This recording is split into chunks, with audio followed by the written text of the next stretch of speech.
안녕하세요. 네, 방금 소개를 잘 해주셔서 감사합니다.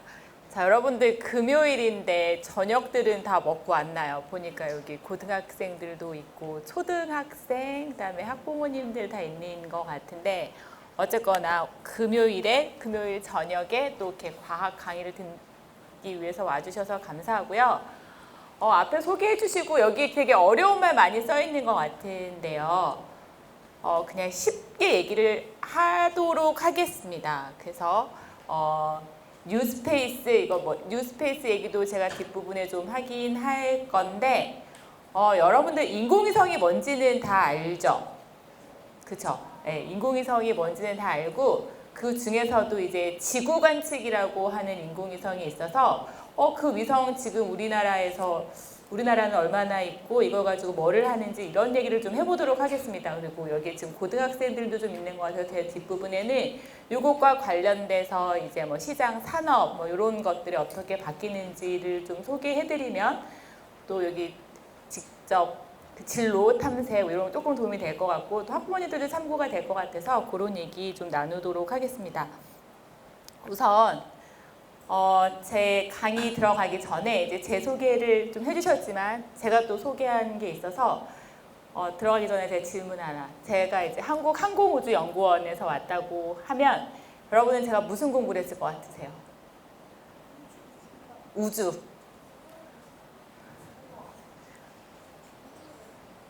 우주공학, 뭐, 그죠? 전기, 전자, 기계, 토목, 항공우주, 이걸 하는 순간 이제 여러분들의 머리는 이제, 네, 뭐 기계를 만질 것 같고, 여러분 아까 미그선 이런 걸 만들고 있는데 이런 걸 직접 만들지 않을까 하고 있는데요. 저는 그렇지는 않고, 요거는 이제 제 오늘 차례인데 제가 소개했었어야 되는데, 요런 내용으로 할 겁니다. 그래서, 자, 힌트예요. 이게 뭘까요?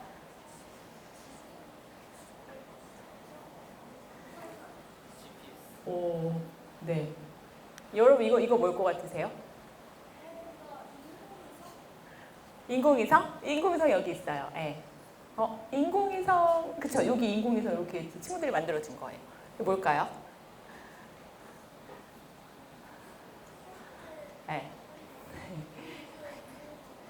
네, 이게 이제 제가 어떤 공부를 했는지를 알려주는 거라서 제가 사진을 좀 가지고 왔고 저는 독일에서 공부를 했습니다. 그래서 한국에서 학사, 석사를 하고 독일에서 이제 박사 학위를 했는데 독일은 미국 학교랑 좀 다르게 막 세레모니 이런 게 없고요. 특히 이제 박사과정 같은 경우에는 자기가 논문 심사를 받아서 그게 이제 통과가 되면 그게 이제 박사 학위 시험에 통과한 게 되고 그걸 이제 행정적으로 처리하면 졸업이 되는 거라 제가 박사학위 발표를 하면 이제 친구들이 제가 썼던 논문의 주제나 이런 것들을 가지고 이렇게 학위 모자를 직접 만들어줘요. 그래서 이제 그때 친구들이 만들어준 거고 여기 보면 이렇게 사진들이 있고 지구가 있고 여기 이제 인공위성이고 이렇게 되어 있습니다. 저는 도시생태학 공부를 했고요. 도시과학, 네, 도시생태학 공부를 했고 도시를 공부하다 보면 도시 안에 여러 가지 우리가 연구할 만한 것들이 많고 그런 것들은 어쨌거나 데이터가 필요하잖아요. 공간 데이터. 예를 들면 우리 집들이 어디에 있는지, 도로는 어떻게 있는지, 공원은 어떻게 되어 있는지 이런 것들과 관련된 저는 공간 정보, 그다음에 이제 공간 정보의 일환으로 이제 원격 탐사, 이제 인공위성에서 찍은 사진을 가지고 활용하는 거를 했고 그렇게 되어 있습니다. 그리고 제가 공부 끝나고 나서는 아까 소개해 주셨던 이제 한국항공우주연구원인데 저희 연구원에 이제 여러 가지 파트들이 있습니다. 여러분들이 항공우주연구원 하면 가장 먼저 떠오르는 게 있을 거예요. 뭐가 있죠? 다누리도 있을 수 있고, 누리호도 있을 수 있고, 그쵸? 저희 이제 발사체, 로켓 연구하는 파트도 있고, 아리랑 위성이라든지 이렇게 우리나라도 이제 직접 위성을 만들고 있어서 이렇게 위성을 만드는 데도 있는데요. 제가 있는 부분은 여기 지금 여러분들 이렇게 보시는 것처럼 건물에 안테나가 있습니다. 안테나가 있다는 얘기는 위성이 발사되어지고 나면 저희 건물, 저희 연구소, 저희 이제 센터, 저희 연구원 안에 센터가 있고 그 센터에서 인공위성을 관제를 해요. 그러니까 인공위성에 명령을 보내고 인공위성에서 촬영한 사진을 저희가 다운로드 받아가지고 다양한 분야에 활용되는 얘기, 그 얘기는 제가 이제 오늘 강의에서 주로 하게 될 거고, 자 그렇게 하게 됩니다. 자, 그러면 인공위성은, 여러분 인공위성이 뭐죠?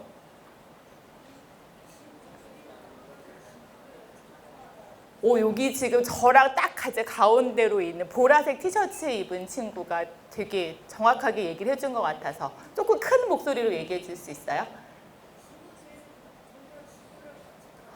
맞아요. 지구 주변을 돌면서 지구를 관측하는 거라 그랬어요. 그쵸? 자, 그러면 지구 주변을 도니까 우리나라만 보지 않고 전 세계를 볼 거잖아요. 그래서 제가 여러분들하고 어떻게 보면 여러분들 여름에 휴가 다녀오셨는지 모르겠지만 제가 여러 가지 사진들을 보여드릴 거예요. 그런 것들을 볼 텐데 그런 사진들을 가지고 저희가 이제 하는 일 중에 또 조금 의미 있는 일 중에 하나가 우리나라 같은 경우에는 올해 같은 경우에는 태풍이 없이 조용히 좀 지나간 한 해이긴 한데 좀 여름이 길긴 했잖아요. 그런데 전 세계적으로 보면 여러 가지 뭐 홍수, 태풍, 가뭄 뭐 여러 가지 일들이 있습니다. 그래서 그런 것들 좀 긴급한 상황에서 그러니까 위성을 가지고 있고 이렇게 사진을 촬영해서 그런 것들을 가지고 저희가 필요한 나라에 도와주는 이런 국제 협력이나 이런 것들이 있어서 그런 것들 하고 있습니다. 그리고 제가 아까 소개해 주셨는데 그러니까 여러분들이 제가 한국에 들어온 지가 벌써 한 15년 정도 됐는데 항공우주 하면 위성을 만드는 거에만 많이 생각을 하시고요. 그 위성을 만들어도 도대체 어디에 쓰지라는 거에는 잘 알려지지 않았어요. 제가 그래서 뭐 이런 강의들, 특히 이제 대전 같은 경우는 연구소들이 많다 보니까 이렇게 뭐 학교 강연이나 이런 것들을 하는 기회가 좀 많았고 그런 자료들을 좀 모아서 이제 책을 내서 그 책이 있습니다. 그래서 참고로 해주시고 이제 저희 이제 오늘 얘기를 좀 본론으로 들어갈 텐데요.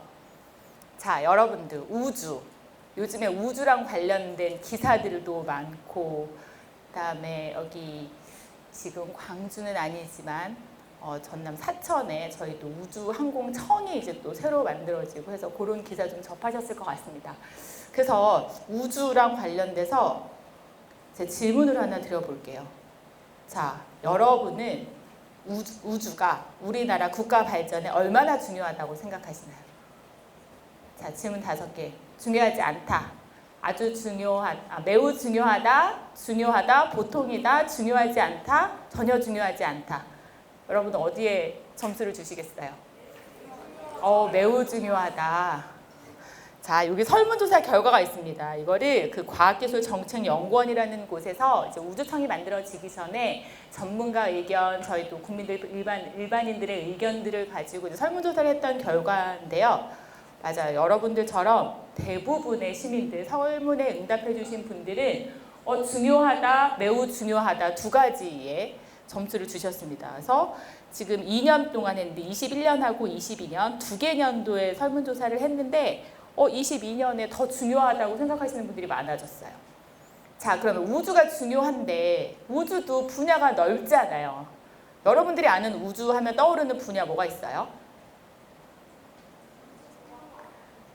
여행. 그쵸? 이제 우주 여행 갈 수도 있고 또 뭐 있죠? 네. 자, 여러 가지가 있어요. 자, 여러 가지 분야들이 있고요. 요 설문은 일반인하고 전문가로 좀 구분을 해서 봤습니다. 보면 여기 뭐 지구 관측, 우주 인터넷 재사용, 뭐 자원 채굴 뭐 여러 가지들이 있는데 보시면 일반적으로 우리가 아마도 이제 뭐 영화나 이런 걸 많이 보다 보니까 우주, 달 이런 데 가서 우리 희토류 채굴해야 된다 막 이런 것들이 있어서 우주 자원 채굴이 중요하다고 생각하시는 분들이 좀 많이 있었고요. 그다음에 뭐 관광 같은 것들도 있고 이제 뭐 과학 이런 걸 필요하다라는 것들이 있었는데 전문가들은 조금 다른 의견을 보이셨어요. 자, 지구 관측 위성 요 분야가 되게 중요하다고 얘기를 했거든요. 그래서 오늘은 요 지구 관측과 관련된 얘기를 좀 해보려고 합니다. 자, 여러분 지구 그러면 가장 많이 듣는 얘기 중에 하나가 뭐죠? 그쵸, 기후변화, 지구온난화 얘기 많이 듣고 우리 지금도 아직 ING 아닌가요? 여름이 여전히 완전히 끝나지 않고 그쵸? 지금 벌써 10월이 거의 다 돼가는 9월 말인데도 여전히 날씨가 이런 것처럼 자, 기후변화 요것과 관련된 문제는 굉장히 많이 있습니다. 자, 그러면 여러분들이 기후변화 하면 머릿속에 떠오르는 이미지가 혹시 있을까요? 뭐 있어요? 여기. 빨간 지붕? 왜 빨간 지붕이 떠올라요?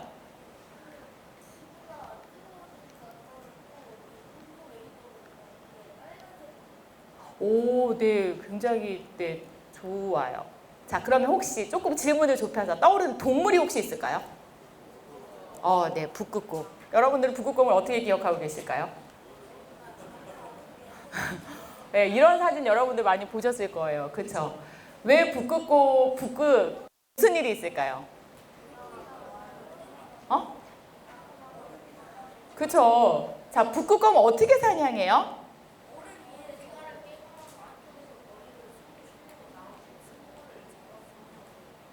오, 맞아요. 자, 저 뒤에 있는 줄무늬 옷을 입은 남학생이 대답을 되게 잘해줬는데, 맞아요. 그 북극에는 그 해빙이 있잖아요. 그래서 그 해빙에 중간중간에 이렇게 구멍이 있으면 이제 그 사이로 이제 뭐 물개, 바다 표범 뭐 이런 동물들이 이제 올라와서 휴식을 취할 때 곰이 후각이 굉장히 많이 발달되어 있대요. 그래서 빠른 속도로 가서 이제 그 포획을 해서 먹는 거죠. 근데 이제 그 해빙이 없다는 얘기는 우리가 이제 땅이 없어진 거랑 마찬가지잖아요. 자, 그렇게 되면 어떻게 해야 돼요? 사냥을 하려면? 그렇죠. 직접 물속에 들어가야 돼요. 그럼 어떻게 돼요? 가만히 있을 때 내가 가서 이렇게 사냥을 해서 먹는 거하고 물속에 내가 헤엄쳐 들어가서 내가 먹잇거리를 사냥해야 되는 건 체력 소모가 어디가 더 많을까요? 그치. 직접 물속에 들어가는 게 체력 소모가 많을 거잖아요. 그럼 체력 소모가 점점 많아지고 계속 그런 환경이 되고 그러면 지치고 면역력이 떨어지고 이제 그러다 보니까 이제 북극곰의 이제 생태계, 북극곰 자체의 이제 서식지 문제, 생태계 문제들도 있고 생태계는 어차피 연결이 되어 있다 보니 그런 거랑 관련된 이제 얘기들이 많이 있습니다. 자, 그러면 우리가 이런 사진들을 많이 봤어요. 북극에 해빙이 많이 녹아서. 그러면 얼마나 녹는지는 어떻게 알 수 있죠? 해수면 어떻게 측정해요? 뇌가 높아졌는지 낮아졌는지. 그쵸. 우리는 인공위성이 있잖아요. 자, 그래서 우리가 인공위성으로 봅니다. 자, 인공위성으로 봤더니 사진을 이제 계속 찍은 것들을 이제 제가 조금 가져온 거예요. 자, 그 북극에 있는 해빙도 어쨌거나 계절의 변화가 있어요. 그래서 1년 주기로 보면 얼음은 어떻게 되죠? 그래서 얼음은 어떻게 되죠? 겨울, 날이가 춥거나 이럴 때는, 그죠? 팽창이 되어 있다가, 이제 여름이 되고 하면 이제 이게 조금 그 수축이 되어졌다가 다시 늘어나는 이런 곡선을 그려서 지금 본 거는 저희가 한 여름이라고 하는 한 9월에서 10월 정도 사이에 이제 요 모습을 본 건데요. 지금 여러분들이 왼쪽에 보시는 거는 이제 2018년 정도의 이제 사진이라고 하면 요 노란색으로 보이는 요 바운더리 요거는 1981년부터 2010년까지 그러니까 지난 한 30년간 보통 해빙의 경계는 요 정도였다라는 거예요. 그런데 여기로부터 한 10년이 지난 한 2020년 무렵쯤에 됐을 때는 어떻게 됐죠? 많이 줄어있죠. 그리고 실제 데이터로도 그렇고. 그다음에 이게 면적만 그런 게 아니라 또 다른 영상을 가지고 인공위성 사진을 가지고 좀 분석을 해봤더니 얼음의 면적이 줄은 것도 있지만 두께도 다른 거죠.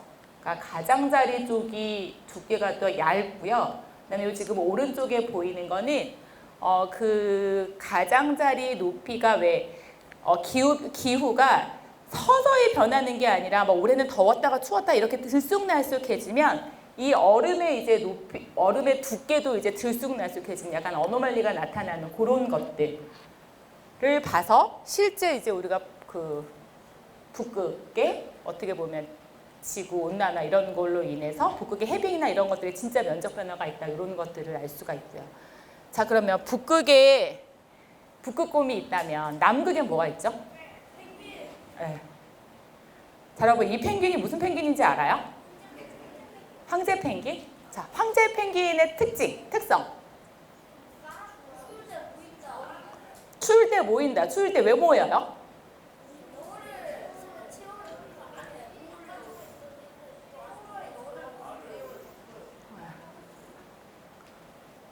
자, 또 황제 펭귄에 대해서 조금 특이한 거. 황제 펭귄이 여러 펭귄의 종류가 있는데 황제 펭귄의 특이한 점이 하나 있어요. 알을 사이에 놓고 풉니다. 여러분 한 얘기가 다 맞긴 맞는데 제가 원하는 답이 아니어서 제가 답을 말씀드리면 유일하게 한겨울에 알을 낳는다고 해요. 자, 그래서 이 펭귄들 아까 얘기한 것처럼 얘네들은 모여서 알을 놓고 같이 집단으로 서식을 하잖아요. 그런데 이제 남극은 이제 우리랑 계절이 좀 다르기는 하잖아요. 그래서 한 3, 4월 정도가 되면 이제 본인들이 모일 만한 곳으로 이제 점점 이렇게 모여서 이제 자리를 잡기 시작하고요. 한 5, 6월쯤 되면 이제 번식해서 이제 알을 낳기 시작을 해요. 그리고 알을 낳으면 알이 한 65일 정도 되면 이제 부화가 되고 그게 이제 새끼인 상태로 한 12월, 1월 정도까지가 되면 이제 나름 혼자서 생활을 할 수 있는 그런 개체가 된다고 해요. 그런데 자, 남극의 펭귄의 시계를 볼 수 있어요, 없어요? 그러면 어떻게 본인의 계절이 바뀐 걸 알 수 있죠? 우리도 왜 온도를 잴 때 기상학적으로 우리가 온도를 재는 거하고 체감 온도라는 거를 얘기하는 것처럼 펭귄들도 그런 어떻게 보면 자기의 생물학적 감각에 의해서 계절을 느끼는데 이제 남극이나 이렇게 기후변화 이런 것들 때문에 온도가 오락가락하게 되면 이제 그런 부분에서 문제가 좀 될 수 있겠죠. 자, 그리고 그것뿐만이 아니라 자, 요거 이제 최근 기사인데요. 남극 해빙 손실로 새끼 황제 펭귄이 이제 수천 마리 떼죽음을 당했다는 기사가 있었어요. 자, 이런 게 뭐냐면 남극은 해빙이라고 하지 않죠. 남극은 빙붕이라고 하잖아요. 남극은 대륙이고 그 대륙에 있는 빙하가 바다까지 이제 연결이 되어져서 있고 이제 그 펭귄들이 그 지역들에 살고 있는데요. 요것도 이제 좀 과학자들이 지도를 만들었어요. 자, 그래서 여러분들 그 오른쪽에 보면 색깔로 되어 있는데 그 약간 검은색, 여기 저는 이제 남색이지만 일단 어두운 색 점으로 나타나는 거는 예전에 펭귄이 서식하고 있었던 곳이고요. 그 다음에 지금 이제 다시 그게 재발견된 거, 예전에 있었는데, 그 다음에 여기 최근에 이제 다시 발견된 거, 그 있었던 지역에 여전히 있는 걸로 발견된 거고, 그 다음에 이제 노란색에 이제 원이 하나 더 있는 거, 요거 같은 경우에는 새롭게 나타나는 지역이래요. 자, 보면 어때요? 서식지가 예전에 있었던 게 그대로 있는 지역은 요런 노란색, 이거는 새로 나타난 거, 그다음에 요거는 이제 예전에 있었는데 지금은 이제 없는 거겠죠. 그럼 없어지는 서식지가 되게 많잖아요. 이게 이제 해빙이 점점 이런 식으로 해빙이 점점 손실이 되니까, 그다음에 그 인근에 살다가 이제 해빙이 갈라져서 무너지면서 이제 물에 빠지기도 하고, 그다음에 거기 온도가 너무 차가워져서 견딜 수가 없어서 사망하기도 하고 하는데, 아까 얘기한 것처럼 이게 이제 새끼 어린 펭귄들일 때, 어린 펭귄들이 이제 부화되어져 가지고 제대로 이제 성장하는 그 시기에 이런 사고가 나게 되면 이렇게 엄청나게 돼서 지금 황제 펭귄 같은 경우에는 이제 멸종 위기 종 중에 하나입니다. 자, 그러면 자, 과학자들이 이렇게 지도를 그렸잖아요. 남극의 펭귄이 어디에 사는지. 자, 이걸 뭘 보고 어떻게 그렸을까요? 인공위성? 그죠? 답은 맞아요. 답은 인공위성인데. 자, 그럼 여러분들 우리 다 같이 한번 찾아보도록 하겠습니다. 자, 사진이에요. 남극이 크잖아요. 근데 인공위성에서 아주 인공위성 제가 오늘 그 내용이 자세하게 있진 않긴 하지만, 자, 인공위성에서 사진을 찍을 때 아주 가깝게 가서 우리가 도시의 지역이나 이런 것처럼 아주 가까이 사진을 찍을 수도 있고, 아니면 조금 더 높이 지구 궤도에서 조금 더 높이 떨어져서, 왜 우리도 사진 찍을 때 가까이 가서 찍으면 확대된 꽃사진 이런 사진을 찍을 수 있고, 멀리서 지금 풍경 사진을 찍는 것처럼 북극 사진을 찍을 때는 가까이 가서 찍으면 그거를 활용하기가 되게 어려워요. 왜냐하면 그냥 다 이렇게 얼음으로 둘러싸여져 있는 이런 곳이니까. 그러다 보니까 우리가 사진을 찍으면 조금 멀리서 찍기는 하거든요. 그래서 펭귄 하나하나가 보이지는 않아요. 그런데 펭귄은 아까 우리가 뭐를 한다 그랬죠? 같이, 그죠? 군집으로 같이 서식한다고 했잖아요. 그러면 얘네들이 같이 서식하는 지역은 조금 표시가 나요. 요 사진에서. 어디일까요? 펭귄이 사는 지역 여기 있을까요? 없을까요? 어디? 어디요? 여기? 어디? 어디 여기?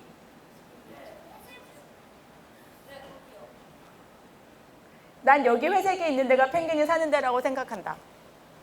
손. 나는 여기 어딘가에 펭귄들이 숨어 살 것 같다. 여기 이렇게 좀 거뭇거뭇한데 이런 데 숨어 살 것 같다.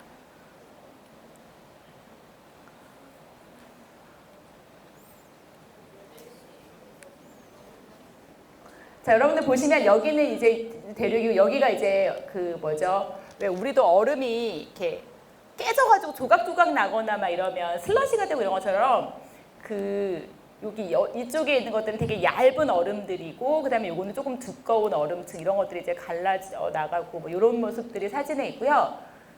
펭귄이 사는 데는 여기 아까 보라색 티셔츠 입은 친구가 여기에 펭귄이 산다고 얘기한 거예요? 아니면 다른 데예요? 여기 어디인가 이런 데예요? 어디? 가운데 여기? 여기 맞아요? 왜 그래요? 왜 여기 펭귄이 산다고 생각해요?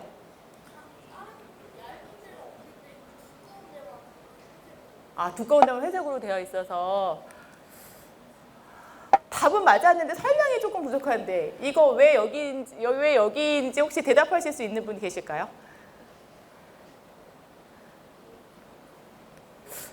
왜 여기 다른 데랑 다르잖아요. 여기는 사실 정말 그러니까 눈이 덮이고 얼음이 얼고 하면 이거 그러니까 원래 하얗게 깨끗해야지 맞아요. 그렇죠? 여기 있는 이런 거뭇거뭇한 것들은요 사실 그냥 그림자예요. 어쨌건 사진을 찍은 거니까 이제 그림자가 나타난 지역인데 여기는 뭔가 색이 다르게 나타났잖아요. 발자국 비슷하게 또 뭐가 있을까요? 서식 모여서 살아요. 왜 누가 배설물 누구예요?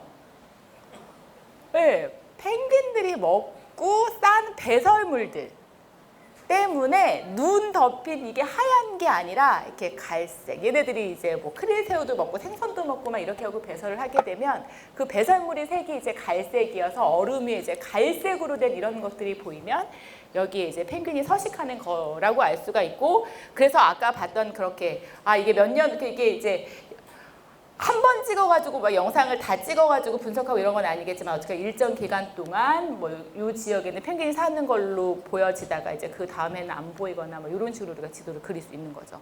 그래서 이렇게고요. 그래서 이제 원격 탐사라고 이제 저희는 얘기를 해요. 그래서 쉽게 얘기하면 우리가 지금 남극에 직접 가지 않았잖아요. 남극에 직접 가지는 않았지만 이렇게 인공위성에서 찍은 사진을 가지고 그 지역에 펭귄이 어디에 있는지 이런 것들을 알게 되는 거. 어떻게 보면 여기 펭귄이 있다고 나 손들고 있는 건 아니지만 우리가 펭귄의 서식 행태라든지 이 지역의 지형이나 상황 이런 것들을 다 종합적으로 판단을 해서 이렇게 그 지역의 특징이나 뭐 이런 것들을 알아내는 그런 학문 영역을 원격 탐사라고 합니다. 자, 그럼 우리가 이제 남극, 북극도 가고 여러분 또 어디 궁금한 데 없어요? 여러분들 여름에 휴가는 다 갔다 왔어요? 더워서 못 갔나요? 자, 여러분 여름에 어디로 많이 가죠? 자, 바다. 자, 그럼 바다는 어떨까요? 야, 이거 뭘까? 여기 어딜까요? 바다 어딜까요? 어떤 바다를 보면 이렇게 보일까요?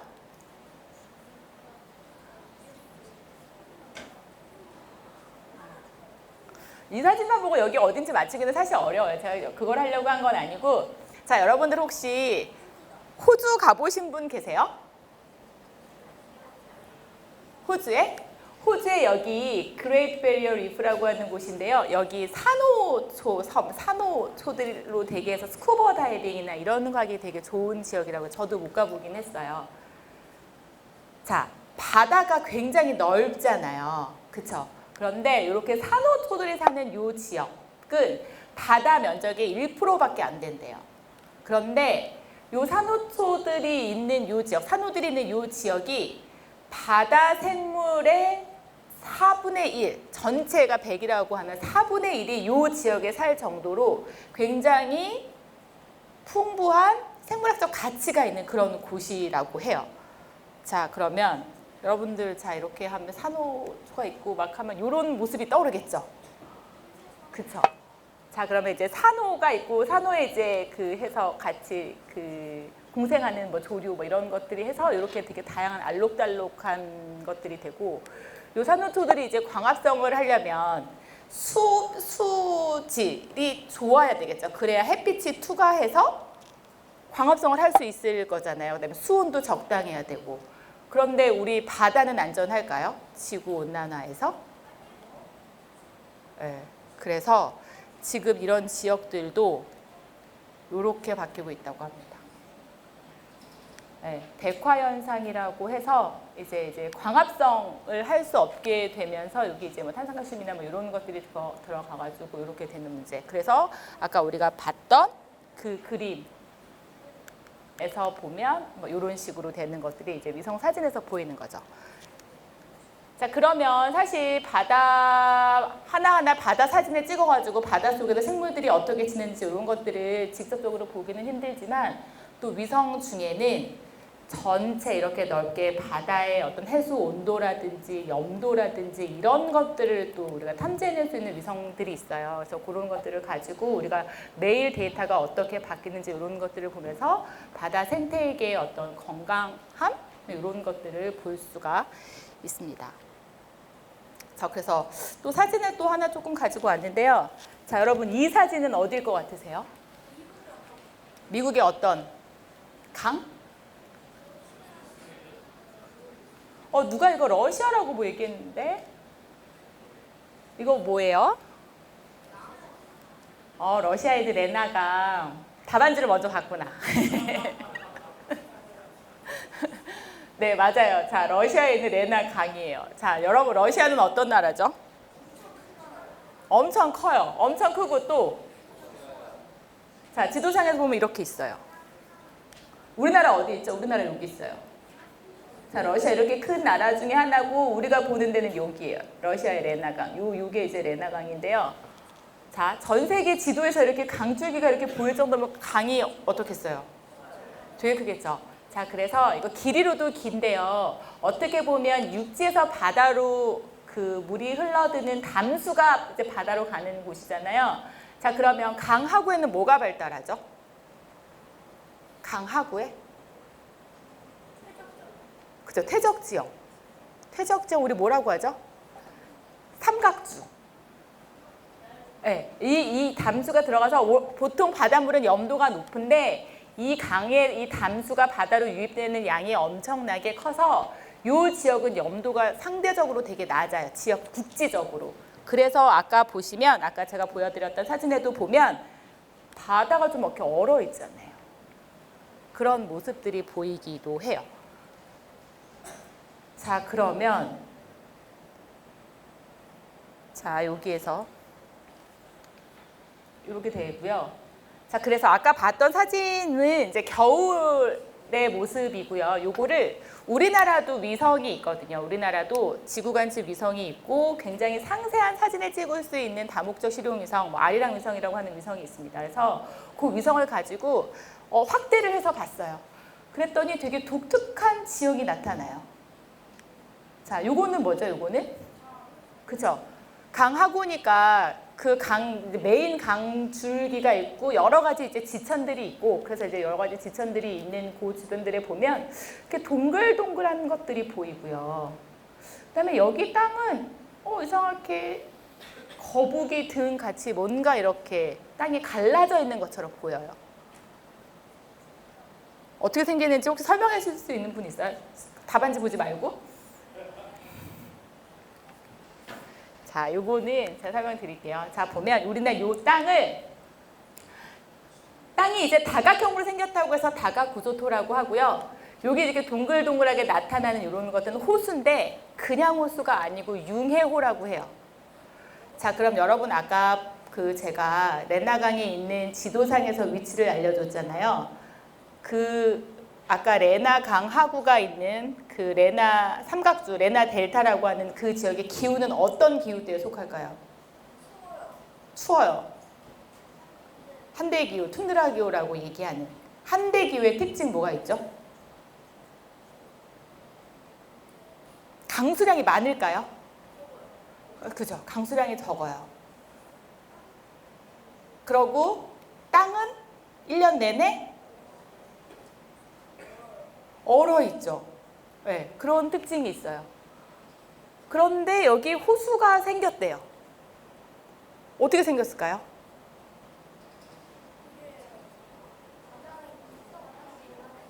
그죠? 녹아서 어쨌거나 여기도 뭐 여름이나 이런 것들이 짧고 우리가 느끼는 이런 아주 더운 여름은 아니겠지만 어쨌거나 그렇게 뭐 봄, 여름, 가을, 겨울이라고 하면 봄이 되고 여름이 되고 하면 어쨌거나 전체 땅은 있다 하더라도 지표 부위는 녹을 수 있잖아요. 그렇게 돼서 이게 시간이 아주 오래 몇만 년이 걸리는 동안에 지형이 굉장히 바다에 잠기기도 하고 또 바다가 올라와서 육상이 되기도 하고 이런 오랫동안 이제 지각 운동을 거치면서 이제 형성된 건데 요렇게 이제 호수가 생긴 지역들이 있습니다. 자, 그리고 그 다가쿠조토에 대해서도 제가 설명을 드릴 텐데요. 이 다가쿠조토는 어떻게 생기는 거냐면 아까 여기 한대기후, 툰드라기후 특징은 영구 동토층이라는 게 있어서 땅이 그냥 얼어 있어요. 근데 땅이 사실 이렇게 완전히 평평하진 않잖아요. 그러다 보니까 이 위에 보면 이렇게 약간 좀 굴곡이 있어서 좀 패인 부분들도 있고 있는데, 자, 땅이 얼었던 땅이 녹으면 어떻게 되죠? 질퍽질퍽한 게 물이 생길 거잖아요. 그럼 그 물들이 생겨서 그 수분이 있는 것들이 이렇게 틈이 있는 곳으로 스며들겠죠. 자, 그렇게 물이 들어가 있다가 다시 추워져서 겨울이 돼요. 그러면 물은 겨울이 돼서 얼면 부피가 어떻게 되죠? 팽창하죠. 커지죠. 그럼 옆에 땅을 밀을 거 아니에요. 그렇죠? 옆에 땅을 밀고. 그러면 옆에 땅을 밀었으니까 그 다음 해 여름이 되면 이 틈이 어떻게 돼 있어요? 더 벌어져 있죠. 그럼 거기에 더 많은 물이 들어갈 거고. 그러면 또 밀어서, 그렇죠? 그렇게 계속 오랜 시간 하다 보면 이 부위는 땅은 약간 솟아오를 거고 이 안에는 약간 조금 어떻게 될까요? 약간 구릉처럼 이렇게 되는 모습들이 되어지고, 그럼 여기는 다시 또 땅이 녹으면 물들이 생길 거고, 그렇게 돼서 이렇게 생긴 지형들이 아까 본 거 우리가 약간 땅이 이렇게 갈라져 있는 것 같은 느낌이 있었는데 그렇게 이제 생긴 게 다가쿠조토라고 하고요. 이 지형의 특징 중에 하나가 얼음색이라고 하는 거, 그러니까 단면을 잘라보면 이렇게 보여요. 아까 우리가 봤던 게 계속 이제 어떻게 보면 수분 이런 것들이 계속 이렇게 보여가지고 만들어진 독특한 층이 만들어져서 그게 이제 얼음색이라고 하는 이런 지형들을 만들어냅니다. 자, 그러면 여기 지금 이런 호수, 땅의 지각 이런 모양들을 우리가 매년 아니면 10년에 한 번, 5년에 한 번 이렇게 계속 보다 보면 이 지형들이 변하는 모습들이 보일 거잖아요. 이 호수가 점점 커지고 땅의 구조가 어떻게 바뀌는지를 보면 뭐를 알 수 있을까요? 기후변화, 지구온난화 이런 것들이 얼마나 빠르게 진행이 되고 있는지 이런 것들을 알 수가 있어요. 왜냐하면 아까 우리가 봤던 이 레나강이 있는 이 지역은 너무 추워서요. 도시가 있거나 이러지 않아요. 그냥 자연 상태 그대로이고 아까 봤던 것처럼 요 안에 그 삼각수가 형성이 되어져 있으면서 어쨌거나 여기에도 이렇게 봄이 되고 여름이 되면 풀들, 여기는 영구동토이기 때문에 나무가 뿌리를 내리고 살 수는 없어요. 그렇기 때문에 이 지표면에 되게 그러니까 소본류, 지유류 이런 식물들이 주로 자라게 되거든요. 근데 어쨌거나 식물이 있으면 먹을 게 있다라는 얘기고, 그러면 뭐 곤충이라든지 뭐 작은 물고기나 이런 것들이 생기고, 또 그런 물고기가 있으면 새가 생기고 이런 식으로 어떻게 보면 이 지역에 독특한 자연 생태계가 마련이 될 거고, 그래서 여기는 생태학적으로 굉장히 가치가 있는 지역에서 보호지역으로 관리를 하고 있습니다. 그래서 그런 지역이다 보니 사람이 직접적으로 뭔가 오염을, 그러니까 뭔가 도시가 있거나 이렇게 돼서 이 지역의 오염, 그 지구 온난화 뭐 이런 걸 직접적으로 영향을 줄 수 없지만 지구 전체 차원에서 이제 온도가 증가하고 이런 것들 때문에 나타나는 영향이 이 지역의 토양 특성에 반영이 되기 때문에 저희처럼 이제 원격 탐사 이런 걸로 기후 변화 연구하는 경우에는 이 지역을 주기적으로 봐서 이 지역의 지형 변화나 이런 것들을 기후 변화의 어떤 증거 같은 걸로 해서 연구를 하게 됩니다. 자, 그런 얘기를 했고요. 자, 그러면 이제 기후 변화가 이제 점점 지구 온난화가 점점 심해지면 영구동토 이런 것들이 자꾸 녹을 거잖아요. 아까 그 융해호나 이런 것들이 점점 호수가 넓어지고 이런 것처럼. 그러면 어떤 일들이 벌어질까요? 네, 저기 손 든 친구. 오래전에 있었던 질병이 왜 다시 유행해요?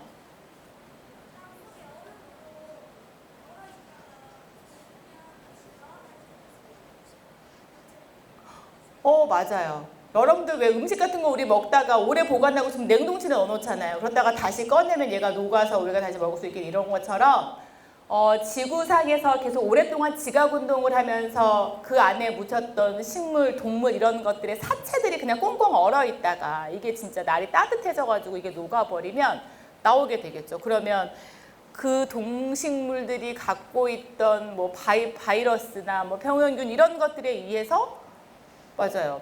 병이 다시 될 수 있죠. 우리 코로나로 인해서 우리 한 3년 계속 마스크 쓰고 이렇게 지냈었잖아요. 그런 거 있을 수 있어요. 또 뭐가 있을까요? 네. 앞에 여기.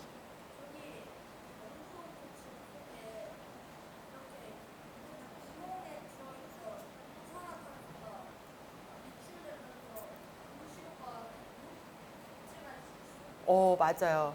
여기 지금 고등학교 여기 그 언니 오빠들 좀 뭐죠? 분발해야겠어요. 지금 초등학생 같은데 대답을 너무 잘해주고 있는데요. 맞아요. 땅 속에 어떻게 보면 아까 제가 말씀드렸잖아요. 요 얘기들 여러분들 다 얘기해줘가지고 얘기를 하자면 어쨌거나 땅 속에 있는 탄소나 이런 것들이 이제 다시 나오는 거잖아요. 대기 중으로. 그렇게 되면 우리가 지금 겪고 있는 지구 온난화의 주요 원인이 온실가스라고 하는 거였고 거기에 주요한 가스 중에 하나가 탄소, 이산화탄소인데 탄소가 점점 이제 방출되는 양이 많아지니까 온실효과가 가중되고 점점 이제 지구 온난화나 이런 것들은 가속화되겠죠. 그러다 보면 이제 날씨, 기상, 기후 그런 것들로 인해서 뭐 홍수, 태풍, 피해 이런 것들 점점 많이 날 거고 아까 얘기했던 것처럼 그런 오래전에 사라졌던 질병이 확산되고 여러분들 근데 진짜로 믿어져요? 진짜 영구동토 이런 것들이 녹아서 거기에서 어떤 병원균이 나와서 그게 전염병으로 확산이 되어져서 우리가 또 뭔가 제2의 코로나 시대를 겪을 것 같다 이런 게 머릿속에 그려지세요? 아직 먼 얘기 같나요? 아직 먼 얘기 같진 않아요? 실제로 그런 일이 있었습니다. 자, 우리나라에서도 기사에 났어요. 이게 벌써 20년이니까 벌써 한 4년 전 얘기예요. 제가 아까 말씀드렸던 여기 레나 델타를 얘기했었고요. 거기서 얼마 멀지 않은 곳이에요. 네, 여기 이제 술록 치던 사람들이 발견을 했고 이제 영구동토가 점점 막 녹아내리고 이러니까 거기에 있던 동굴곰인데 여러분들 이 기사 찾아보시면 더 많은 사진들을 보실 수 있으세요. 보면 여기 이도 있고요. 이 곰의 상태가 굉장히 양호해요. 자세히 보시면 이렇게 털 같은 것도 있고.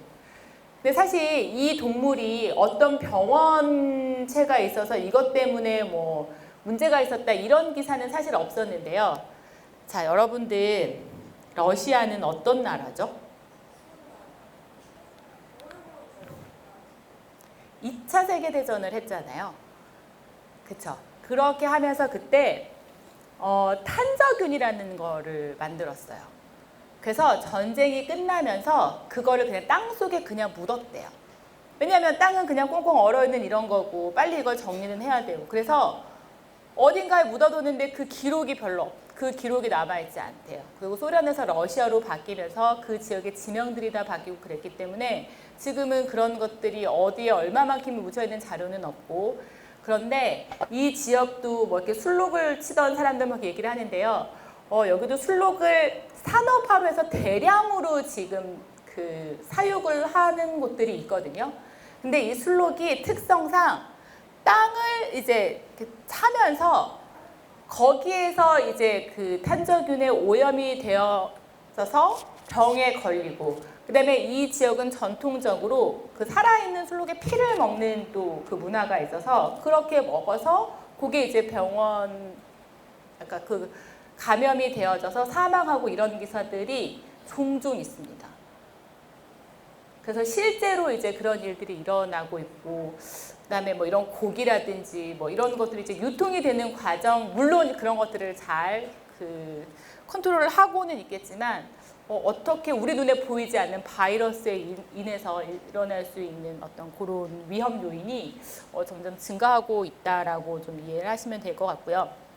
그래서 아까 얘기했던 거, 그래서 막 이상기후 이런 것들이 점점 많아져요라는 얘기를 하는데 제가 매년 좀 챙겨보고 있는 통계가 있습니다. 그거 보면 지금 여기 국제 이재민 현황 같은 것들을 자료를 매년 내서 보는데요.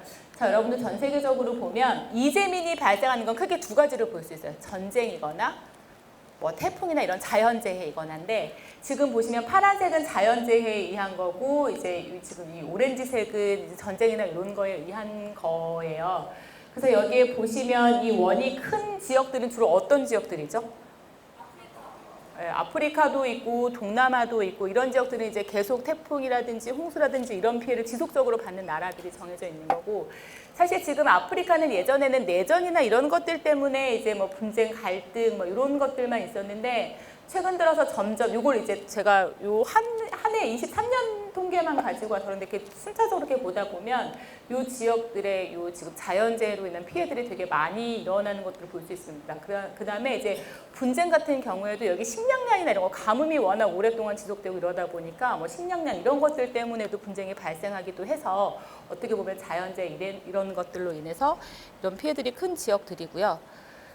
그래서 언론이나 이런 데서도 많이 나죠. 그래서 이제 기후변화나 이런 것들 때문에 이제 이재민들이 되게 많이 생긴다 이런 얘기들 하고, 이게 지금 보면 비가 너무 많이 와가지고 비 잠기고 이런 것들을 보고요.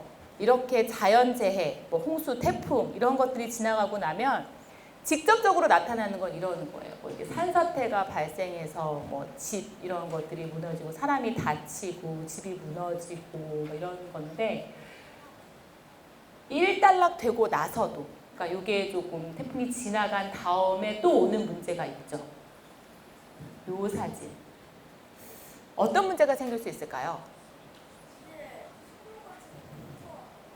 저기 손든 친구. 여기 좀 가운데에 좀 수건 들고 있는 친구가 더 빨랐던 것 같아요.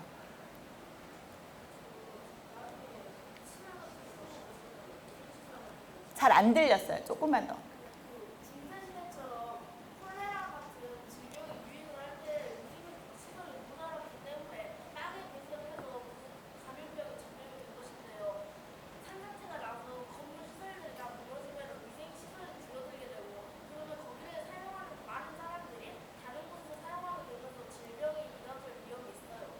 맞아요. 여러분들 잘 들었죠? 그래서 직접적인 피해도 있지만 그 이후에, 왜냐하면 아까 여기 지금 사진에서나 이런 거 봤던 것처럼 이런 지역들이 사회 인프라가 좋지 않잖아요. 그러니까 뭐 상하수 체계나 이런 것들이 다 이렇게 막 망가지고 이렇게 되면서 식수 문제가 발생하고, 그로 인해서 이제 수인성 질병, 콜레라나 이런 것들이 있습니다. 그래서 저희가 이제 그 우리나라를 포함해서 아까 제가 말씀드렸던 것 중에 인공위성을 가지고 우리가 전 세계의 어떤 평화적인 이용을 위해서 도움이 되는 일을 해보자라고 해서 만들어진 프로그램이 있는데, 인터내셔널 차터 스페이스 앤 메이저 디제스터스라고 해서 전 세계에 이렇게 큰 재난재해가 생기면 그 지역을 촬영해서 이런 식의 이제 영상을 분석해서 이 지역의 지금 재난이나 이런 것들 상황이 어떻게 되는지, 어떻게 진행되고 있는지, 피해 규모는 어떤지 이런 것들을 지원해주는 프로그램들이 있거든요. 그래서 제가 이런 자료들 아까 봤던 뭐 아프리카의 피해 현황이나 이런 것들을 보는데, 물론 우리나라도 태풍이 한번 지나가고 나면 그걸로 인해서 뭐 집이 몇 채 뭐 무너지고 뭐 어떤 사고가 나고 인명사고가 나고 한 다음에 왜 사회 경제적인 피해 얘기를 하잖아요. 그렇게 인해서 재산 피해가 얼마나 나고 하는데, 지금 이렇게 사회 인프라가 약한 지역들 같은 경우에는 이 수인성 질병이나 이런 것들 때문에 사망하는 인구들이 나중에 급증을 해요. 근데 그 사망을 하는 사람 중에는 부모를 잃은 아이들도 있고요. 아이를 잃은 부모들도 있고, 이제 그런 식으로 해서 그게 사회 경제적으로 되게 오랫동안 지속이 되고, 그다음에 이제 기후 변화 이런 것들로 인해서 이상 기후 이런 것들이 점점 많아지다 보니까 이제 그런 피해는 점점 더 많아지고 있습니다. 그래서 이런 것들을 해결하는 게 중요한데요. 여러분들 누군지는 아시죠? 네. BTS가 그때 유엔에 갔는데 유엔에 왜 갔죠? 어디에 간 거죠? 어디에 초청받았는지 여러분 알아요? 네. 그때 뭐냐면 유엔의 SDG라고 있습니다. 여러분 혹시 SDG 들어봐서 혹시 알고 있어요? SDG가 뭐예요? 나 SDG가 뭔지 설명할 수 있다 하는 친구. 알았어요? 아무도? SDG는 뭐냐면 지속가능 발전 목표예요. 2030년까지 전 세계 누구도 소외되지 않고 우리 모두가 다 같이 해결해야 하는 과제, 목표를 17개로 정했어요. 그 중에는 보면 우리가 이제 빈곤도 퇴치해야 되고, 이제 뭐 기아 종식도 해야 되고, 그 양질의 교육, 그다음에 뭐 성평등, 깨끗한 환경, 뭐 에너지, 일자리 여러 가지가 있습니다. 자, 우리가 아까 봤던 것처럼 이 기후 변화랑 관련된 것들도 여기에 굉장히 많이 관여가 되어 있고요. 이런 것들과 관련된 문제들을 보면 다 이렇게 얽혀 있어요.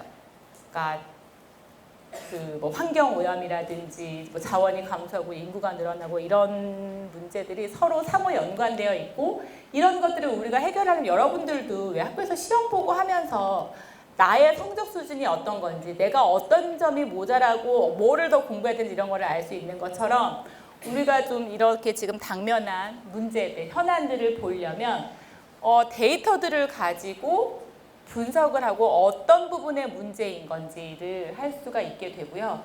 그래서 SDG에서 지표를 정했습니다. 그래서 232개의 어떤 상세한 그 지표를 정해서 각 부문별로 데이터를 기반으로 해서 진행 상황을 지속적으로 모니터링해서 우리가 목표에 이행할 수 있도록 그렇게 하고 있고, 거기에 이제 중요하게 활용되는 게 이제 지구관측 위성, 아까 우리가 봤던 것처럼 위성에서 찍어진 사진들을 가지고 다양한 방식으로 분석을 하고 이제 그런 것들을 통해서 계획을 하게 되는데요. 제가 저희 다음부터는 그 시간이 벌써 한 8시가 돼버려가지고 빨리 진행을 하도록 하겠습니다. 자, 그럼 이제 인공위성, 지구관측 인공위성을 얘기를 했어요. 그러면 이런 위성들이 지금 현재 전 세계에 얼마나 많을까요? 몇 대 정도 될까요? 대략 10만 대? 근데 우리가 막 발사한 거 말고, 그래도 여러분들 인공위성이 어디에 쓰이죠? 인공위성으로 뭐 할 수 있어요?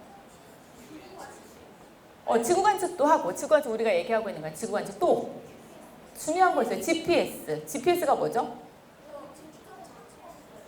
그 맞아요. 항법이 우리 생활에 뭐랑 관련되어 있어요? 항법이란 말은 좀 어렵고. 비행기? 항법. 항법 위성으로 뭐 해요, 여러분? 길 찾기 하잖아요. 내비게이션. 위치. 그 다음에 아까 또 통신 얘기 나왔고요. 그렇죠. 방송도 보고. 인공위성이 하는 일이 되게 많아요. 자, 그러면 인공위성이 하는 일이 많은데 그렇게 지금 우리가 실제로 그러니까 운영을 하고 있는 거, 그러니까 막 발사했는데 얘가 뭐 작동이 안 되고 이런 것까지 다 하면 너무 많으니까 그런 거 빼고, 실제 얘가 지금 우리가 사용하고 있는 위성이 전 세계에 몇 대나 될까요? 70만 대? 만 대? 80만 대? 7천 대? 자, 여러분들 이제 답안지를 보기 시작했어요. 제가 챙겨보고 있는 통계가 있는데요. 이 통계가 최근에 업데이트가 되고 있지 않아서 제가 지금 파악한 가장 최신 자료가 23년 5월 자료이기는 합니다. 근데 그때 기준으로 한 7,500대, 8,000대가 조금 안 되는 거였어요. 그래서 보면 자, 국가별로 보면 미국이 제일 많고요. 그 다음으로 많은 게 중국이에요. 그다음에 이제 우리나라도 여기 기타 여기 이렇게 들어가 있고요. 자, 그래서 요거는 이제 궤도별로 보고 이런 건데 그 얘기는 오늘 답이 너무 많아가지고, 자, 그러면 자, 우리 숫자 증가하는 거 봅시다. 자, 2023년 5월 기준으로 해서 한 8,000대가 좀 안 되는 거였어요. 그런데 자, 2020년 말 기준으로 해서는 3,300인가요? 3,300. 자, 2021년 말은 4,800. 2022년 말은 6,700. 대략 연간 늘어나는 위성이 몇 대 정도예요? 상세하긴 계산 안 하고 그냥 대략 몇 대 정도예요? 1,500. 자, 1년에 1,500대가 늘려면 한 달 평균 몇 대가 돼야 돼요? 한 달에 100대라고 칩시다. 그러면 한 달에 30일이니까 30일, 한 달 동안에 100대면 하루에 평균 몇 대가 늘어나고 있다는 얘기예요? 이게 어떻게 가능하죠?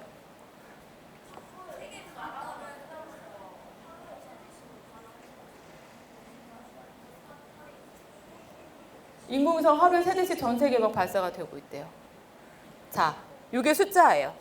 제가 통계를 다른 통계를 하고. 자, 최초의 인공위성 뭐였죠?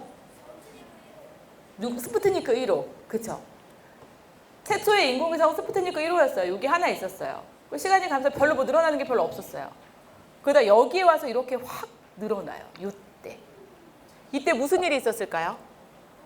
왜? 무슨 일이 있었길래 여기 갑자기 이렇게 됐을까요?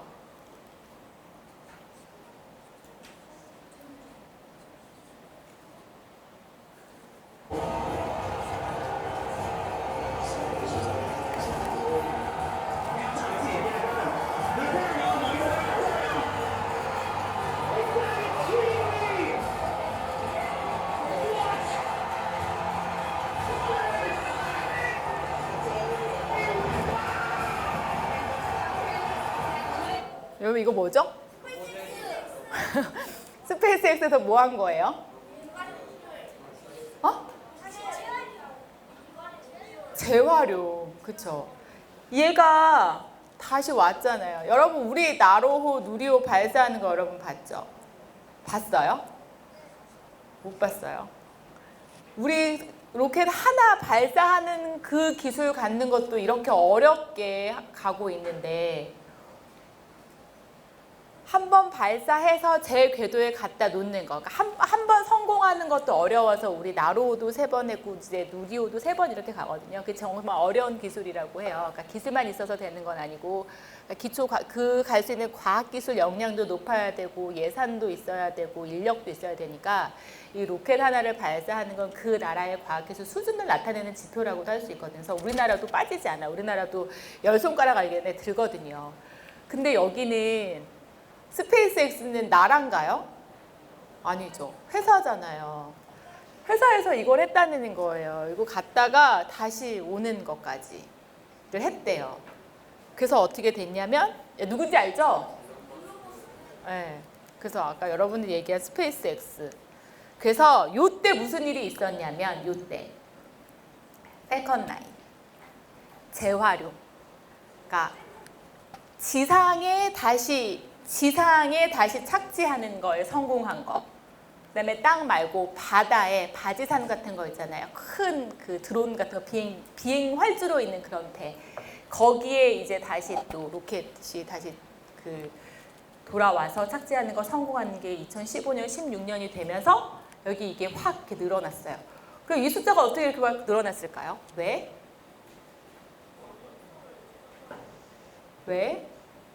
왜 늘어났을까요?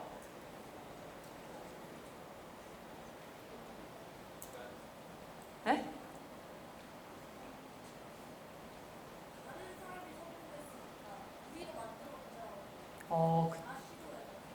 그렇죠. 그럴 수도 있고. 자, 그러면 예전에는 인공위성을 하나 올리려면 어땠을까요? 비쌌어요. 하나 올리려면 돈도 많이 필요하고 그랬는데 어떻게 돼요? 재활용해서 자꾸 다시 쓰니까 가격이 떨어지죠. 그리고 점점 떨어지고 앞으로는 이렇게까지 떨어질 거래요. 네, 그 다음에 또 하나. 자, 여러분 요거 보이세요? 지금 여기 손에 들고 있는 이게 뭘까요? 네, 인공위성. 자, 여러분들 지금 보니까 다 스마트폰들 갖고 있어요. 그쵸? 자, 여러분들 스마트폰으로 저 뭐 제일 많이 해요? 전화하는 것도 요즘엔 전화보다는 뭐 문자 뭐 이런 거 많이 하지 않아요? 여러분들 카메라 다 있죠? 자, 사진을 찍어요. 그다음에 저장을 해요. 그다음에 친구한테 보내요. 기능으로만 보면 뭐랑 같아요? 지구관측 인공위성 똑같잖아요. 사진 찍고 보내고 저장했다가 보내고. 그쵸? 자, 그런 것처럼 과학기술이 점점 발전하다 보니 전자기기나 이런 것들이 점점 소형화되고 성능이 좋아지니까 위성도 이렇게 작아질 수 있게 된 거예요. 예전의 위성은 이렇게 컸습니다. 물론 큰 위성의 장점이 있어요. 그렇긴 하지만 작게도 위성을 만들어서 보낼 수가 있고. 자, 그러면 이렇게 위성을 크게 만들게 되면 이런 부품이나 이런 것들은 다 하나하나 각자 매뉴얼리 제작을 해야 되는 건데, 아까 위성이 작아지고 많아지고 이러면 우리가 뭐 핸드폰에 들어가는 카메라 가지고도 달 사진 찍어가지고 여러분들 보고 막 이러잖아요. 그런 것처럼 카메라 기술이나 이런 것들이 점점 좋아지고 이러다 보니까 위성도 대량 생산을 하기도 합니다. 요거는 무슨 사진일까요?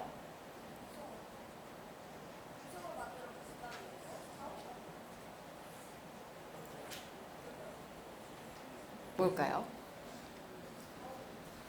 아파트?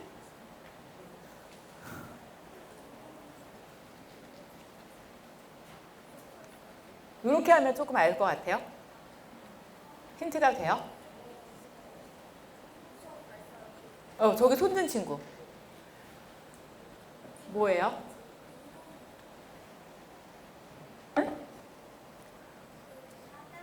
네, 인공위성이 작아져가지고 여기 지금 몇 대를 실은 거예요. 이렇게 돼서 이게 뭐냐면, 여러분도 혹시 스타링크 들어봤어요? 스타링크가 뭐예요? 위성통신이라고 해서 이것도 일론 머스크의 스페이스 X에서 하고 있는 건데요. 지구 주변을 작은 위성, 지금 통신위성 같은 경우는 정지궤도 위성이라고 해서 정말 한 1000톤 정도 되는 그 위성에서 이제 통신을 하는데요.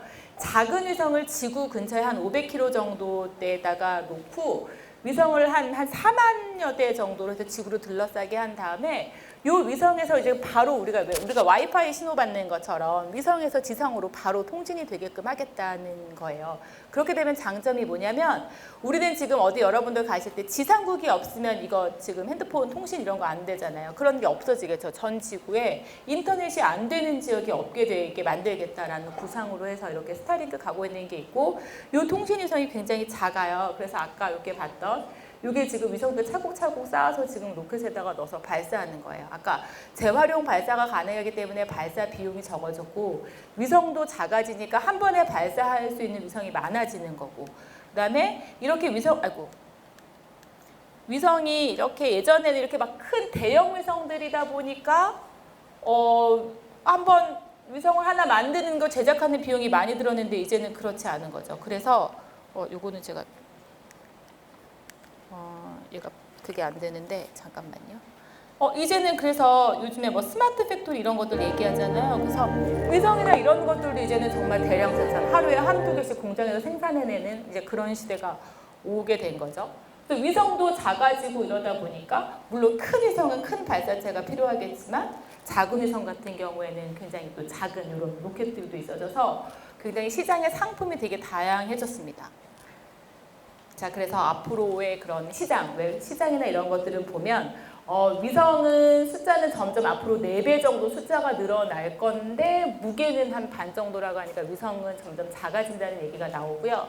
위성을 가장 많이 쓰니까 지금 그 스타링크랑 비슷하게 해서 그 원웹이라는 것도 있고 이렇게 지금 글로벌하게 이제 위성 통신이 가능하게 하는 기업들이 있어서 그런 부분들에 관한 통신 시장이 굉장히 크다라는 얘기.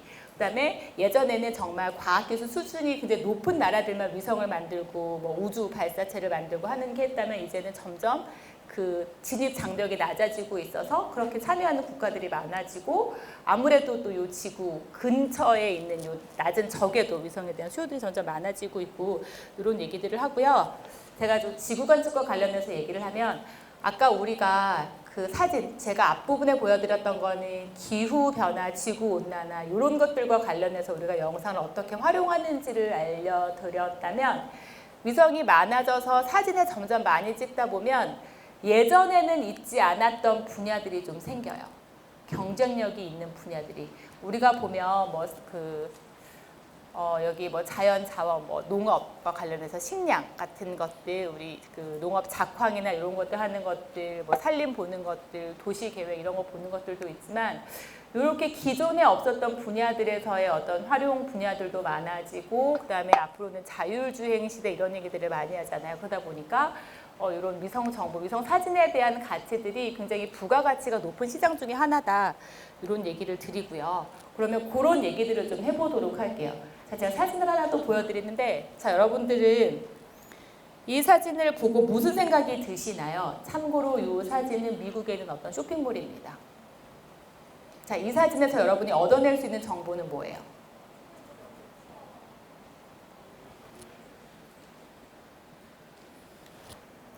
쇼핑몰 굉장히 크죠. 네. 뭘 볼 수 있어요? 뭐가 여러분 눈에 들어오나요? 주차장? 주차장이 왜요? 차가 많아서? 그치, 차가 많아요.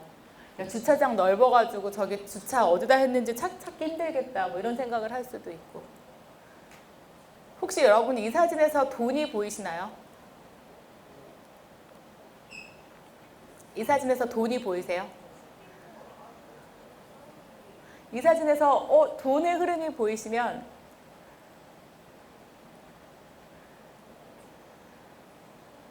안 보여요?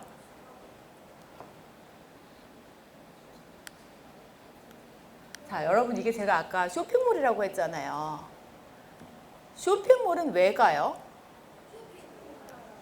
쇼핑하러. 돈 쓰러 가잖아요. 그쵸? 여기 주차장이 어마어마하게 크게 만들어져 있어요.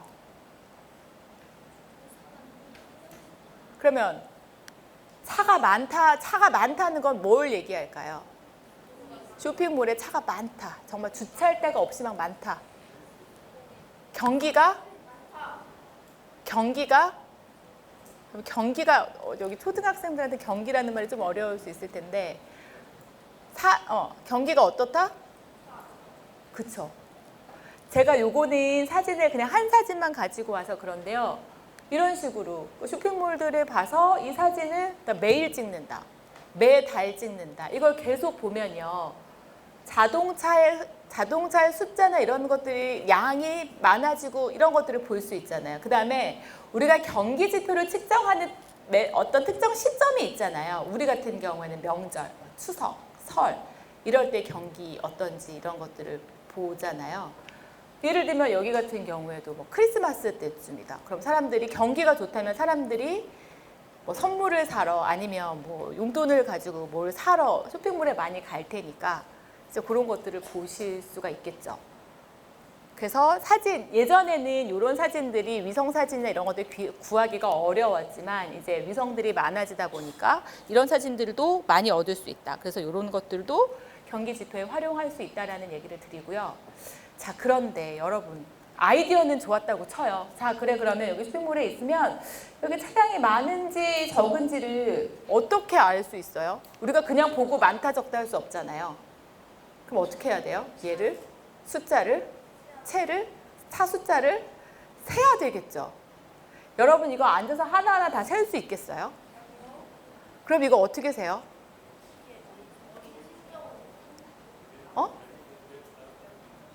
어떻게 세요? 이런 거 잘하는 거 있잖아요.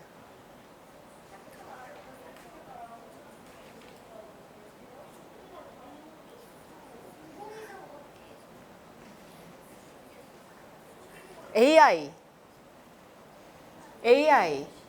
훈련시켜서 이런 거 이렇게 생긴 거 자동차야, 이렇게 생긴 거 버스야, 이렇게 생긴 거 트럭이야 훈련시켜가지고 얘 보고 찾아내라고 하면 잘 찾을 수 있잖아요.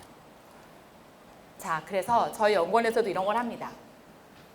저희가 그러니까 사진에서 보면 이렇게 좀 독특한 것들이 있어요. 뭐 자동차, 뭐 선박, 비행기, 뭐 유료 저장고 뭐 이런 것들 특징적인 이런 것들 저희가 훈련을 시켜가지고 이거 탐지하라고 하면 성능이 되게 좋아요. 괜찮아요.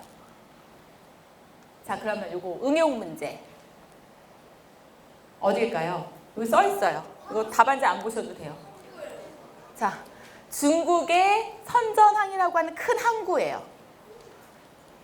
자, 여러분은 여기에서 어떤 정보를 얻어낼 수 있으세요? 우리 아까 연습 문제 하나 풀었잖아요.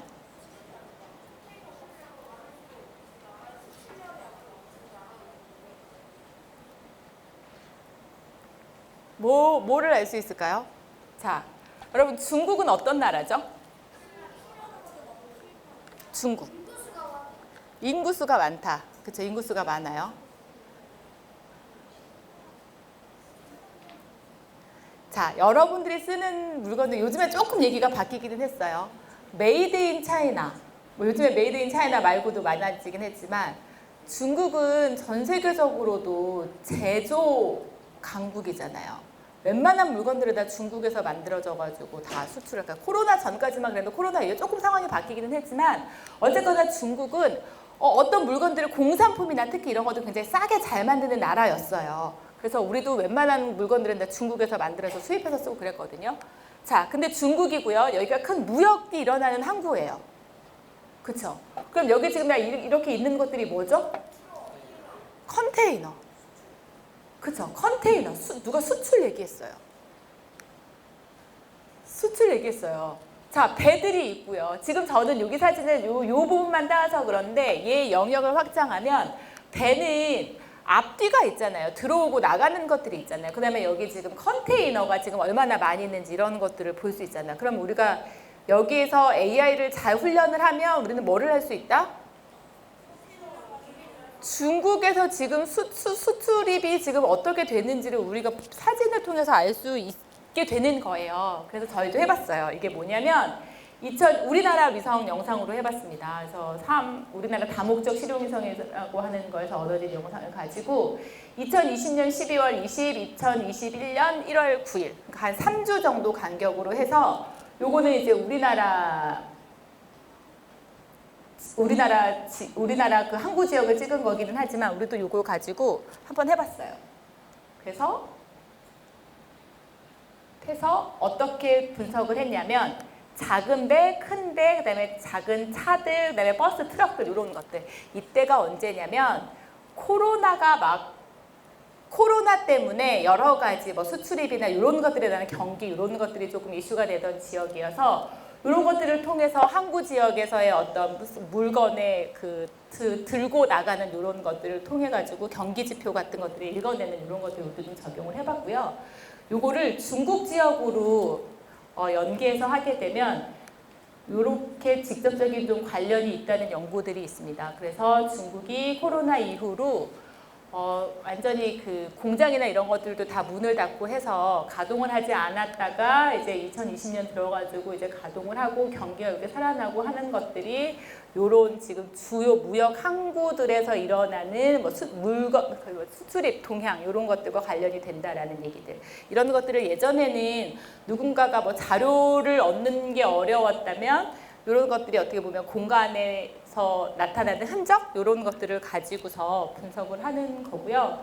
그래서 주식시장 동향이나 이런 것들 직접적으로 이게 주가와 관련된 이런 것들은 아니지만 그런 것들을 알 수 있다. 저희는 지금 여기 그 무역항을 얘기를 했지만 유류 저장고나 이런 것들을 또 가지고 볼 수 있는 부분들이 있어요. 그래서 이런 것들은 저희 연구원 그 카리 TV 유튜브 채널 있으니까 관심 있으신 분들 좀 찾아보시면 될 것 같고요. 자, 그래서 시간이 거의 이제 마지막으로 가고 있는데 우리나라도 우주 개발을 해오고 있습니다. 우리는 상대적으로 조금 늦게 우주 개발을 시작을 했어요. 90년대 들어서 국가 차원에서 이제 그 중장기 계획을 세워가지고 하고 있는데 그래도 지난 30년 동안 굉장히 많은 것들을 해왔죠. 우주인도 배출을 했고 우리 기술로 발사체, 누리호라고 하는 발사체도 발사 기술도 갖게 됐고 다누리도 발사를 했고 위성도 종류별로 많이 있습니다. 그러면 앞으로도 계속 위성 개발을 할 거고요. 그래서 이제 위성과 관련된 것들을 좀 보면 우리나라도 다양한 위성들이 있는데 제가 아까 말씀드렸던 작은 위성을 여러 대 발사해서 어떤 무리로 이어져 가는 위성 그거를 우리는 네온셋이라고 하는데요. 초소형 분질 위성이라고 합니다. 그래서 이 위성은 올해 다른 위성들도 있지만 올해 이제 1호기 발사를 해서 지금 현재 시험 운영 중에 있고 2026년, 27년 5개 발사해서 11기가 돼서 이것도 이제 분질 위성으로 가는 것들을 이제 하고 있고요.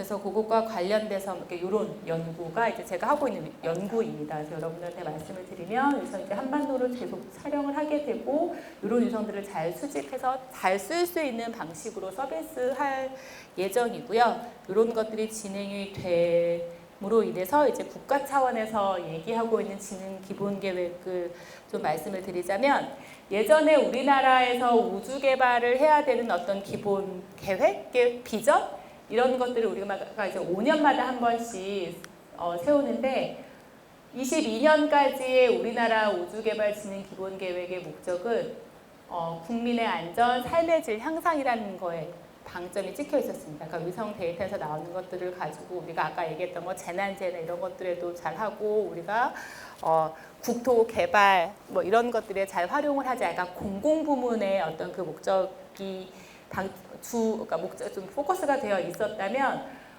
이제 앞으로의 이제 우주나 이런 것들은 우주 경제 강국이라고 해서 아까 말씀드렸던 것처럼 이런 데이터들을 통해서 어떤 민간 쪽에서 산업을 일으키겠다는 게 이제 국가의 기본 방향이라고 보시면 되고요.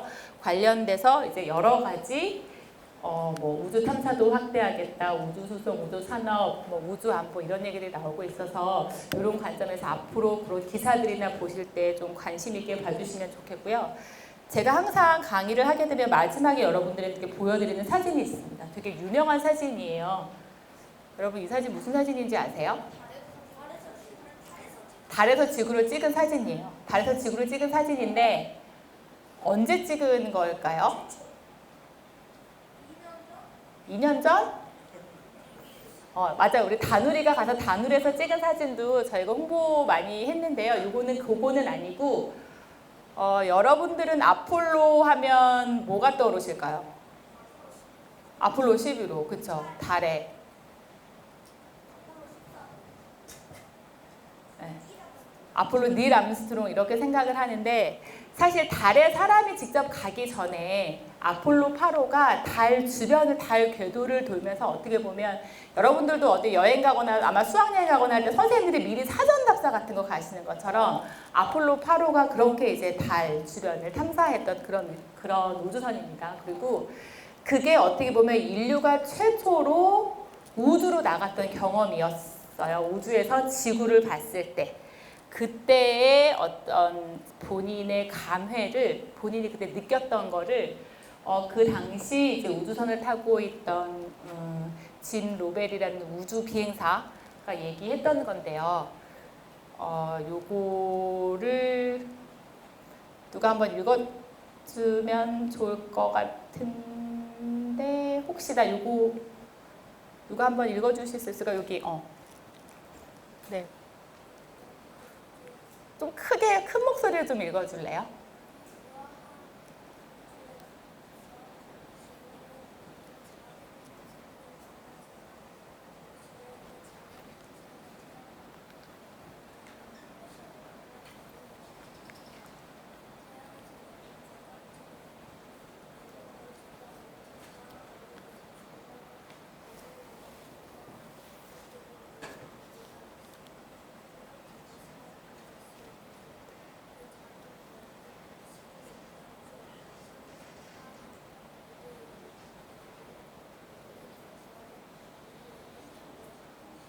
네. 여러분들도 아마 우주에 나가면 이런 느낌을 받지 않을까라는 생각을 하고요. 우리가 우주 개발을 하고 여러분들도 왜 어떤 문제를 보려면 조금 한 발짝 떨어져서 보면 더 그 문제가 잘 보일 수 있잖아요. 우리가 지구에 살면서 당면한 여러 가지 문제, 뭐 기후변화도 우리가 해결해야 되는 문제고 지속가능 발전이라는 것도 우리가 해결해야 되는 여러 가지 과제이기는 한데 이제 그런 것들이 우주 기술이라든지 뭐 우리가 지금 갖고 있는 여러 가지 기술 개발들과 맞물려서 우리 생활에 실제적으로 도움이 되는 이제 그런 미래가 될 거고요. 오늘 이 강의를 통해서 여러분들이 우주 기술이 우리 생활 속에 어떻게 관여되어 있는지를 한번 좀 생각해보는 그런 기회가 되셨기를 바라고요. 마흥초등학교 5학년 이선혜입니다. 우선 첫 번째로 거의 맨 첫 번째쯤에 인공위성을 활용해서 지구 온난화를 측정하시고 했었잖아요. 그런데 남극은 대륙이고 북극은 여러 개의 얼음 조각들이 모여 있습니다. 그래서 바다 같은 물들이 많기 때문에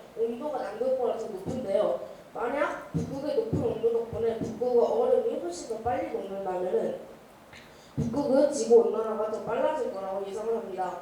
그래서 과연 이게 맞는지 궁금하고요. 두 번째는 인공위성이 확실하게 볼 수 있는 아까 전에 그 경제 시스템도 말씀드렸지만 거기에서 AI가 자동차를 쓸 수 있습니다. 그래서 한 3년 정도는 연간 평균을 예측을 한 다음에 이 어떤 나라에서는 이 정도쯤에 어떤 차가 많이 밀린다를 먼저 알면은 교통사고 같은 것을 먼저 예방할 수 있지 않을까 싶습니다.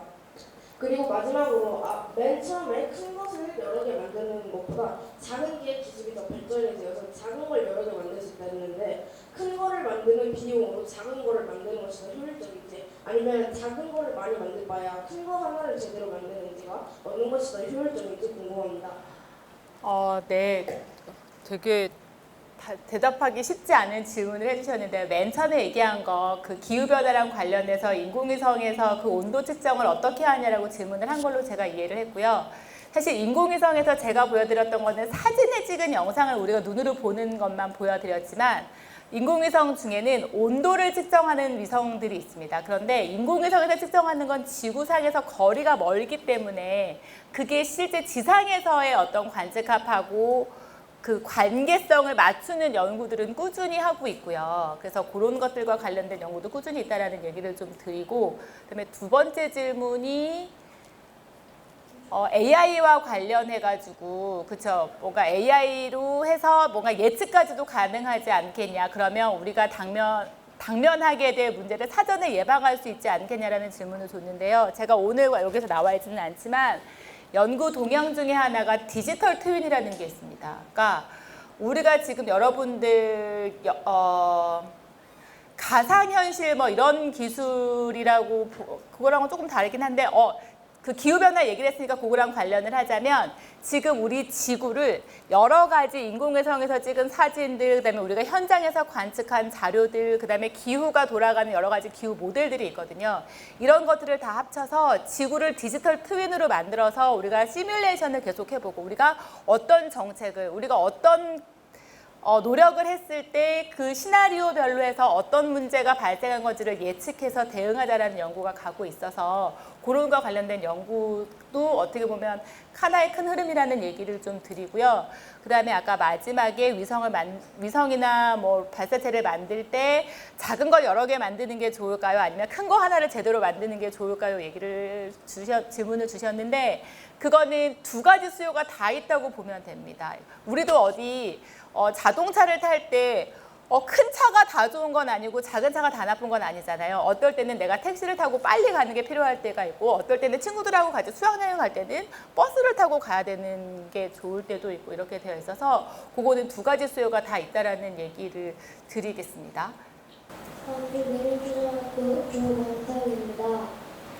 제가 바다의 수심을 인공위성으로 알 때 레이저를 쏴서 수심을 측정한다고 알고 있는데 그 레이저가 얼만큼 나가는지 궁금합니다. 되게 좋은 질문이기는 한데요. 제가 사실은 그 레이저랑 이쪽으로는 제 전공이 아니어가지고 지금 현재 연구 동향은 답을 못 해줄 것 같아서 좀 죄송한데요. 제가 나중에 따로 저한테 그 연락처 주시면 제가 그거 아실 만한 분한테 알아봐서 여러분 제가 답변을 해드리도록 하겠습니다. 양산초등학교 3학년 박하늘입니다. 다른 나라와 무역을 하잖아요. 그러면 미래에는 아주 먼 미래에는 외계인을 만나서 외계인과 무역을 할 수도 있나요? 가능하지 않을까요? 지금 여러분 제가 그 지구 관련된 얘기만 하고 있어서 그렇지 우리 외계 행성의 어떤 그 생명체 연구도 하고 있고 그다음에 또 하나 지금 여러분들 아까 봤던 뭐 일론 머스크의 스페이스 X 뭐 이렇게 추진하고 있는 것 중에 하나가 화성에 도시를 건설한다고 하고 있잖아요. 그것도 여러분도 그냥 공상과학 이런 얘기가 아니고요.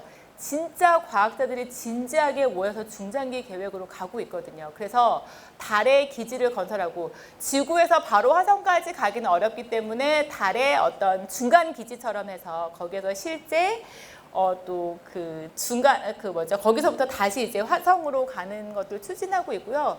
거기에 또 도시가 건설되고 그렇게 되면 가깝게는 사람이 이제 화성에 거주하게 되니까 이제 화성하고 지구하고 교역을 해야 되는 시기가 올 수도 있고, 그게 이제 조금 더 먼 미래가 되면 다른 외계 생명체랑 당연히 교역할 수 있겠죠. 월급중학교 3학년 김현수입니다. 지금 지구로 위성을 날린다고 하고 있는데 그 위성을 다른 행성으로 날리진 않는데 궁금합니다. 다른 행성으로도 날리죠. 다른 행성도 가서 저희가 보이저호나 이런 것들도 있고, 그다음에 최근에 이제 달과 관련돼서는 달에 아까 말씀드렸던 것처럼 우리가 화성까지, 다른 행성까지 가기 전에 가장 가까운 어떤 그 목적지로 해서 달 탐사하는 계획들이 많이 있어서요. 다른 행성과 관련된 연구도 많이 있습니다. 오늘 제 강의 자료에 없어서 그렇지 많이 있습니다. 초등학교 6학년 김미래입니다. 아까 다른 행성에 위성을 보내서 계획을 만드는 게 가능하다고. 어떤 거를 만든다고요? 다른 행성에 이제 위성을 보내는 그게 가능. 네네. 그러면 혹시 태양계 전체 궤도를 혹시 만들 수 있는 가능성이 있을까요? 그렇게 설계 쪽 하시는 분들 있습니다. 예를 들면 우리나라도 다누리를 보낼 때 원래 처음에 생각했던 궤도대로 안 돼서 다시 궤도를 변경해서 보내고 이런 것도 있어도, 제가 하고 있는 분야는 아니어서 제가 정확하게 지금 현재 어떤 연구 동향이 있는지를 말씀드리기는 좀 어렵겠지만, 태양계에 있는 여러 가지 다른 행성들, 우리나라 말고요, 나사나 이사 유럽이나 이런 데 과학 임무 목적으로 가는 위성들이 많이 있어서 그런 것들을 좀 찾아보시면 많이 찾을 수 있을 것 같습니다. 네, 저는 고시초등학교 4학년 이진 학부모인데요. 저는 이제 지금 현실적으로 궁금한 게 있는데, 네. 아까 그 쇼핑몰 주차장 사진 보여주시고 항공 보여주시고 하셨는데, 네. 이제 인공위성이 우리가 뭐 자연환경이나 환경 문제에 대해서만 접근을 하면 좋은데, 이런 식으로 다른 나라의 수출이 어떻게 되고 어떤 회사가 잘 나가고 이런 거를 다른 나라의 인공위성에서 찍어서 볼 수 있게 되면 아무래도 국가 기밀, 영탁 이런 식으로 좀 윤리적으로 문제가 될 것 같다는 생각을 했거든요. 네. 그래서 혹시 이런 거에 대한 못하게 하는 통제하는 법규라든가 그런 게 있는지 궁금하고요. 그리고 인공위성의 유효 기간이 몇 년이나 되는지가 또 궁금해요. 회수를 또 어떻게 하시는지. 네. 어떻게 보면 지금 아까 걱정하셨던 거, 그러면 다른 나라 위성이 우리나라를 다 지금 계속 보고 있는 거 아니야? 그게 불안할 수 있다고 얘기를 하셨잖아요. 사실 인공위성도 그렇고 지금 우주에서 얘기하는 이런 것들이 국방하고 굉장히 많이 닿아 있습니다. 그러니까 어떻게 보면 인공위성을 개발하게 된 목표나 이런 것들이 냉전 시기에 어떻게 보면 우주과학 이런 것들이 같이 많이 발전을 하게 된 거잖아요.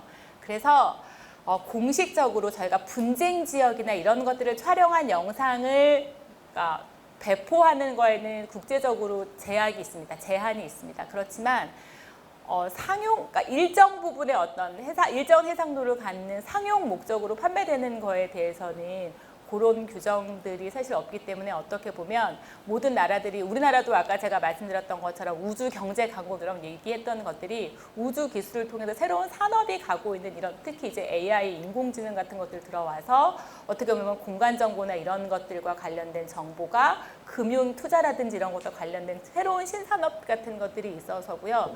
그래서 어떻게 보면 모든 나라들이 위성을 가지려고, 자국의 위성을 가지려고 하는 이유이기도 합니다. 내가 굳이 팔지는 않지만 내가 위성을 찍은 거를 내가 데이터로 해서 내 자산으로 만들려고 하는 그런 것들 때문에 위성 개발에 이런 것들 가고 있는 게 있고, 그러니까 분쟁 지역이라든지 이런 것들과 일정 정도의 해상도보다 더 고해상도의 영상은 우리가 판매할 수 없다거나 이런 규약은 있지만, 위성으로 우리나라에 찍으면 안 돼, 이런 규정이 있지는 않고요. 근데 마지막 질문이 뭐셨죠? 유효기간. 인공위성의 저희는 임무기간이라고 하는데요. 인공위성의 원리는, 그러니까 어떻게 보면 원심력하고 지구 중력하고 균형을 이루면서 지구 궤도를 돌게 설계가 되어 있기는 하지만, 부분적으로 이제 궤도를 조정해야 되는 필요가 있어서 인공위성에 연료가 실려 있습니다. 그거를 우리나라 위성 같은 경우에는 그 설계하는 그 무게 기준에 따라서 조금 달라지긴 하는데요. 뭐 한 5년에서 10년 정도 되고 작은 위성들은 수명이 더 짧기는 합니다. 그래서 뭐 한 3년 이내 정도 되고요. 그래서 우주 쓰레기의 문제도 사실 많이 있고요. 네, 늦은 시간까지 많이 참석해 주시고 잘 들어주셔서 감사하고요. 제가 오늘 또 느꼈던 건 초등학생들이 제가 생각했던 것보다 되게 알고 있는 지식도 많고 답변도 잘해줘서 저도 굉장히 오늘 좋은 경험을 하고 갑니다. 감사합니다.